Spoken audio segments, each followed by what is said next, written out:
இயேசுவுக்கான 2 பதில்கள். கிறிஸ்துவுக்குள் பிரியமானவர்களே, லூக்கா சுவிசேஷம் 7ஆம் அதிகாரத்தில் காணப்படும் ஒரு சம்பவம் நம் இருதயங்களை ஆழமாக சிந்திக்க வைக்கிறது. ஒரு நாள் இயேசு சீமோன் என்ற பரிசேயனின் வீட்டில் உணவருந்திக் கொண்டிருந்தார். அப்போது அந்த ஊரில் பாவியான ஸ்திரீ என்று அறியப்பட்ட ஒரு பெண் அங்கு வந்தாள். அவள் மிகவும் விலையுயர்ந்த பரிமள தைலத்தை இயேசுவின் பாதங்களில் ஊற்றி தன் கண்ணீரால் அவருடைய பாதங்களை நனைத்து துடைத்தாள். இதை கண்ட சீமோன் தன் மனதில், இவர் தீர்க்கதரிசியாய் இருந்தால் தம்மை தொடுகிற ஸ்திரீ இன்னாள் என்றும் இப்படிப்பட்டவள் என்றும் அறிந்திருப்பார். இவள் பாவியாய் இருக்கிறாளே என்று நினைத்தான். ஆனால் இயேசுவுக்கு அந்த பெண் எப்படிப்பட்டவள் என்று நன்றாக தெரியும்.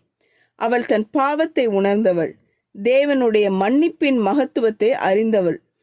அதனால் உடைந்த இருதயத்தோடும் ஆழ்ந்த நன்றி உணர்வோடும் அவரிடம் வந்தாள். இயேசுவுக்கு சீமோனும் எப்படிப்பட்டவன் என்று தெரியும். அவன் தன் பாவத்தை ஒப்புக்கொள்ளாதவன், தனக்கு மன்னிப்பு தேவை என்று உணராதவன். நாமும் சில நேரங்களில் சீமோனைப் போல இருக்கலாம். நம் பாவத்தை சாதாரணமாக எடுத்துக்கொண்டு தேவனுடைய கிருபையை இயல்பான ஒன்றாக எண்ணி குளிர்ந்த இருதயத்தோடு இயேசுவிடம் வரலாம். ஆனால் அந்த பெண்ணைப் போல நம் உடைந்த இருதயத்திலிருந்து பிறக்கும் ஆழமான அன்பும் நன்றி உணர்வும் நம்மிடம் இருக்க வேண்டும். ஏனெனில் அதிகமாக மன்னிக்கப்பட்டதை உணர்கிறவர்கள் அதிகமாக அன்பு கூறுகிறார்கள். இன்று நீங்கள் யாரைப் போல் இருக்கிறீர்கள்? தனக்கு மன்னிப்பு தேவையில்லை என்று நினைத்த சீமோனைப் போலவா, அல்லது தேவனுடைய கிருபையின் மகத்துவத்தை உணர்ந்து அன்போடும் நன்றியோடும் இயேசுவின் பாதங்களில் வந்த அந்த பெண்ணை போலவா? ஜெபம் செய்வோம். எங்கள் அன்பின் பரமபிதாவே, உமது கிருபைக்காகவும் மன்னிப்பிற்காகவும் உமக்கு நன்றி. சீமோனைப் போல எங்கள் பாவத்தை அலட்சியமாக பார்க்கும் இருதயத்திலிருந்து எங்களை காத்தருளும். எங்கள் தேவையை உணர்ந்து தாழ்மையுடனும் மன திரும்புதலுடனும் உம்மிடத்தில் வருகிற கிருபையை எங்களுக்கு தாரும்.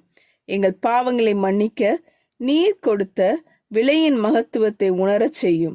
உமது இரக்கத்தையும் அன்பையும் நினைக்கும் போது நன்றி உணர்வும் ஆராதனையும் நிறைந்த இருதயத்தை எங்களுக்கு தாரும்.